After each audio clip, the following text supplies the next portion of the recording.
संविधान की बात हो रही थी। अरे कल डिलीट मार देगा वीडियो, क्या बना रहा है, सुनो बढ़िया से। और जब हम इस किताब को देखते हैं, दिखाइए जरा अपना संविधान।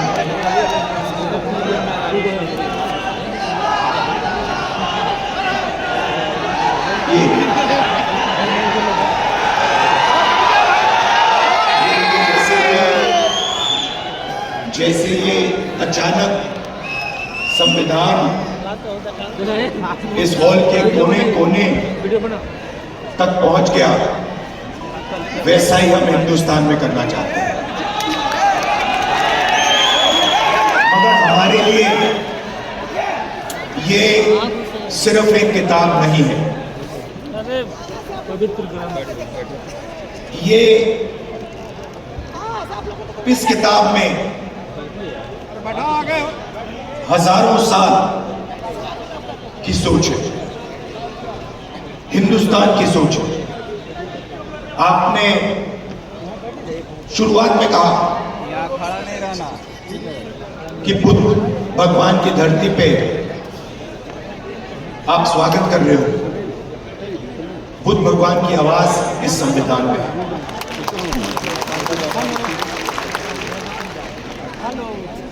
और हर स्टेट में जो बड़े से बड़े महापुरुष हुए हैं, चाहे नारायण गुरु जी हो, बसवना जी हो, फूले जी हो, गांधी जी हो, अम्बेडकर जी हो, आप लोग हटिए हम लोग इन सब की आवाज इस संविधान में। मगर सिर्फ उनकी आवाज इस संविधान में नहीं, इस संविधान में एक और चीज है। इस संविधान में जो हजारों साल से इस देश में दलितों को, पिछड़ों को, आदिवासियों को, उनके खिलाफ जो अन्याय किया गया, जो लाखों करोड़ों रुपए, लाखों करोड़ों लोगों का जो दर्द है, दुख है, वो भी इस संविधान के अंदर आज तक है।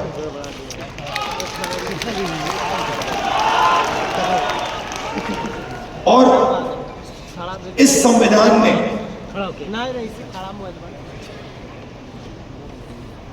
उस दर्द को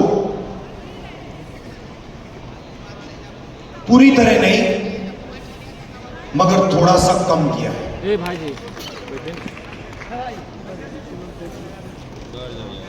आज मैं यहां जब आ रहा था,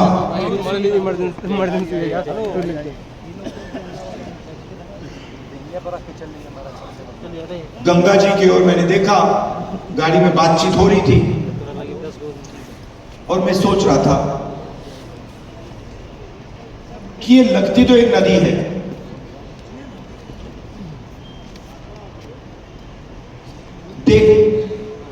मैं इसको देख रहा हूं, एक नदी दिख रही है, मगर इसका पानी, इस नदी का पानी सब जगह है। अगर आपने आज सुबह पानी पिया तो वो आपके अंदर है, आपके खून में है। अगर आपने आज सुबह रोटी खाई तो उस रोटी में था। वैसे ही ये नहीं सर, नहीं हो रहा है। इस संविधान का विजन वही था। हम चाहते थे कि जैसे गंगा का पानी सब जगह जाता है, वैसे ही विजन था कि इस संविधान की जो सोच है वो हिंदुस्तान के कोने कोने में, हिंदुस्तान के हर व्यक्ति के अंदर, हर संस्था के अंदर जैसे गंगा का पानी जाता है वैसे जाए।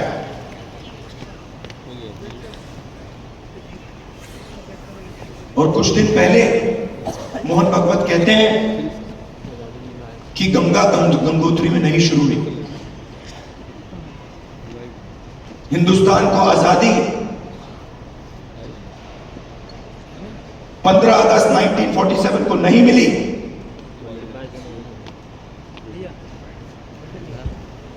बाद में मिली। तो अगर मोहन भगवत कह रहे हैं कि 15 अगस्त 1947 को आजादी नहीं मिली, तो वो इसको नकार रहे हैं। वो कह रहे हैं, खुले स्टेज में कह रहे हैं कि इस किताब में जो सोच है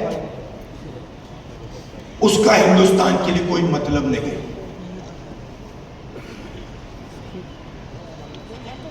यह आजादी का नतीजा नहीं था, क्योंकि उस समय मोहन भगवत के मुताबिक आजादी तो मिली नहीं।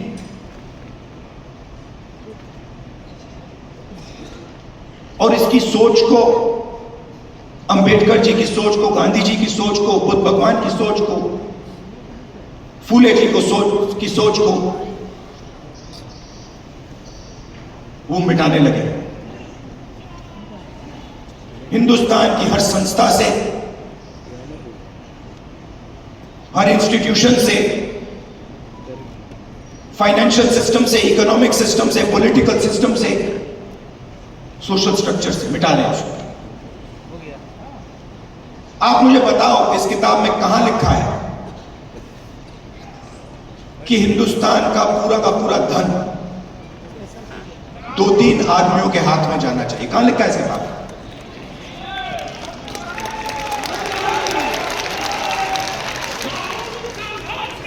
तो मोदी जी आते हैं, पार्लियामेंट में आते हैं, पहले कहते थे 400 सीट आएंगे तो इसको हम बदल देंगे, और फिर जब आप लोगों ने, हमने मिलकर मोदी जी को संविधान की सच्चाई समझाई,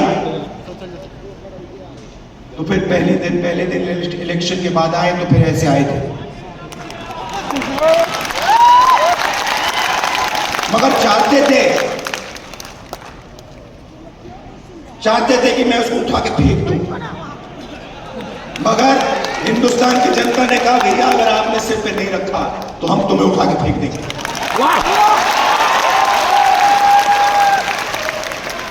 तो इसलिए प्रधानमंत्री ने इसको यहां रखा, मत्था टेका, अंदर चले गए और फिर अपना काम फिर से शुरू कर दिया। मैं आपको 2-3 आंकड़े देना चाहता हूं।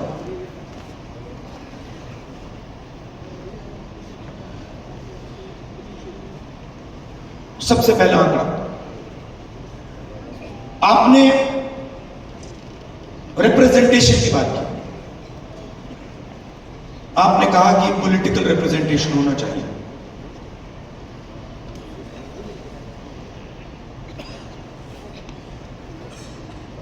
आज के हिंदुस्तान में एमएलए के पास,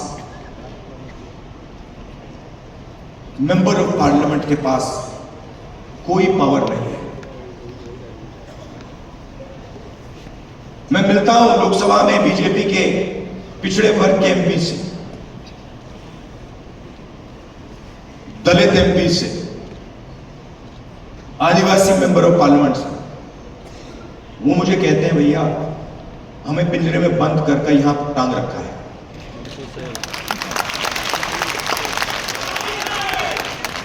पावर कहीं और है, रिप्रेजेंटेशन कहीं और।